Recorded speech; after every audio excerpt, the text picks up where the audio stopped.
Bir nefese, bir sese ulaşabilmek için canla başla çalıştılar. Türk ekiplerle omuz omuza mücadele verdiler.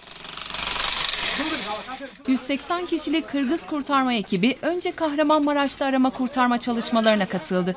Enkazdan birçok kişiyi sağ kurtarmayı başardı. Kırgız ekibi Kahramanmaraş'ta görevini tamamladı ancak ekip evine dönmedi. Başka bir bölgeye, Hatay'a geçti. Kırgızistan ekibi 7 Şubat'ta Kahramanmaraş'a geldi. Oradan da Hatay'a geçti. Bu zamana kadar 8 canlı kurtardık. Canlı çıkardığımızda çok heyecanlandık. Bu inanılmaz bir duygu.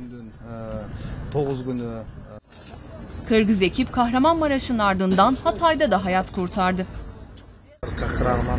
Biz burada arama kurtarma yapıyoruz. Gördüğünüz binada biz çalıştığımızda bir aile bulduk ve buradan 3 kişiyi canlı çıkardık. Ekibin Hatay'daki çalışmaları devam ediyor.